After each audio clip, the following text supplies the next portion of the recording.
그레이스교에서 진행하는 기독교 고전 매일 읽기 프로젝트 성 어거스틴의 고백록 제9권 어거스틴의 세례와 모니카의 죽음 9장 파트리키우스의 부인 모니카.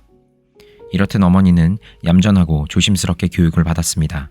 실은 당신께서 어머니를 가르쳐 조 부모님께 순종하도록 하셨지 조 부모님이 어머니를 가르쳐 당신께 순종하도록 한 것이 아닙니다. 얼마 되지 않아 결혼할 나이에 다다르자 어머니는 남편을 만나 주님을 섬기듯 그를 섬겼습니다. 어머니는 남편을 당신께 인도하려고 할 때 자기 행동으로 당신에 대하여 설교를 했으니 당신은 어머니의 행동을 통해 어머니가 아름답게 보이도록 만드시어 남편의 사랑과 존경과 흠모를 받도록 하시었습니다. 자기 남편이 혹시 결혼 생활에 실수가 있어도 그것을 견디어내셨고 그것으로 인해 남편과 싸우는 일이 없었습니다.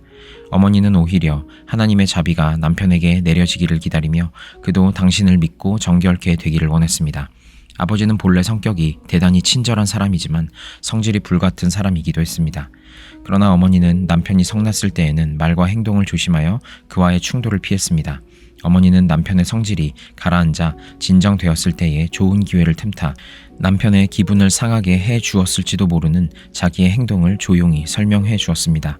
사실 세상에는 아버지보다 훨씬 온화한 남편들과 사는 부인들도 많았습니다.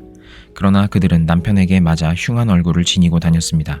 그들이 모여 앉아 가끔 자기 남편들의 행동을 욕하는 잡담을 하면 어머니는 농담 섞인 심각한 충고를 하며 그들의 혀를 나무랐습니다.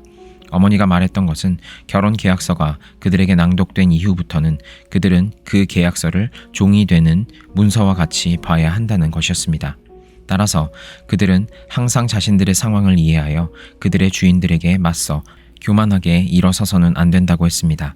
어머니가 성질 사나운 남편을 참아주고 살고 있다는 것을 알고 있었던 부인들은 어머니가 이때까지 파트리키우스로부터 한 번도 맞은 흔적이 없었고 또한 맞았다는 불평이나 하루를 넘긴 가정 싸움이 있었다는 말을 들은 일이 없어서 경의를 금치 못했습니다. 그래서 그들은 어머니에게 어떻게 그토록 살 수 있었느냐고 은밀히 물어보았답니다. 어머니는 위에서 내가 말한 그 삶의 법을 그들에게 전해주었습니다. 그 법을 따라 살았던 부인들은 어머니의 충고에 감사할 이유를 발견했고 그렇지 않았던 자들은 계속 눌려 살며 고생만 했습니다. 나의 할머니는 언젠가 어머니에게 분노하신 적이 있었습니다. 그것은 심술궂은 하녀들이 서로 수군대는 소리를 할머니가 들은 것이 발단이 되었습니다. 그러나 어머니는 온유함과 인내를 가지고 시어머니를 섬겼으므로 그녀의 분노는 풀렸습니다.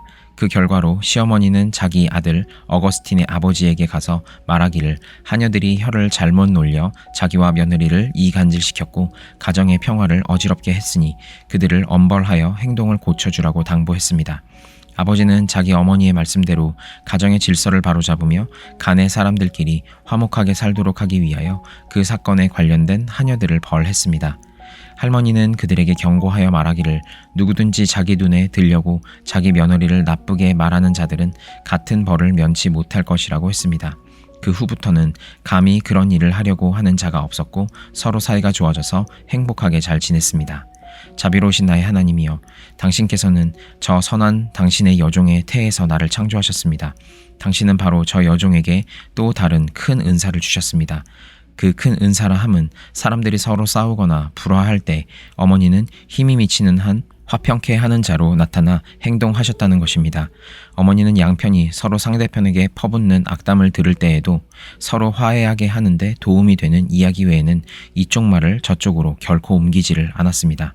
이런 일은 대단치 않은 덕행이라고 생각할지 모르나 그것은 결코 작은 덕행이라고 볼 수 없습니다. 나는 세상에서 많은 사람들이 어떤 무서운 전염병과 같은 죄에 감염되어 서로 싸워 원수된 사람들의 말을 상대편에 전해줄 뿐만 아니라 하지도 않은 말까지 덧붙여 말 전주를 하는 슬픈 사실들을 경험했습니다. 그러나 사람다운 사람은 악담을 하지 않음으로써 사람들 사이에서 나쁜 감정을 악화시키거나 증가시키지 않았다고 만족해하지 않고 오히려 더욱더 혀를 잘 사용하여 모든 나쁜 감정을 종식시키려고 힘씁니다. 어머니는 바로 이와 같은 사람이었습니다. 당신은 바로 어머니의 깊은 마음의 학교에서 그러한 교훈을 가르친 내적 마음의 교사였습니다. 마지막으로 어머니는 자기의 남편을 그의 지상 생활에 말년에 당신께로 드디어 인도하셨습니다.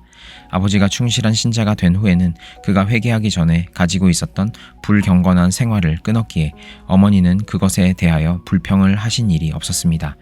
어머니는 당신을 섬기는 종들의 종이었습니다. 어머니를 알게 된 당신의 종들은 누구나 어머니로 인하여 당신을 찬양하고 영광을 돌리며 사랑하게 되었습니다. 그것은 어머니의 거룩한 생활 그리고 말과 그 증거를 통하여 당신이 어머니의 마음속에 계심을 그들이 알았기 때문입니다. 어머니는 한 남편의 아내였고 부모님께 순종했으며 자기 집안을 경건하게 다스렸고 착한 일을 하여 칭찬을 받았으며 자식들이 당신의 길에서 떨어져 가는 것을 볼 때는 그들의 출산 시에 겪었던 산고의 괴로움을 다시 몸에 느끼면서 그들을 길러냈습니다. 오 주님, 끝으로 당신의 은총이 당신의 종들인 우리로 하여금 더 말하도록 허락하시니 여쭙니다. 어머니가 당신 안에서 세상을 떠나기 전에 세례의 은총을 받은 우리들은 다 함께 살고 있었습니다. 그때 어머니는 우리들을 보살펴 주실 때는 친아들들처럼 보살펴 주셨고 당신의 종들이라 해서 우리를 섬길 때는 딸이 부모를 섬기듯 했습니다.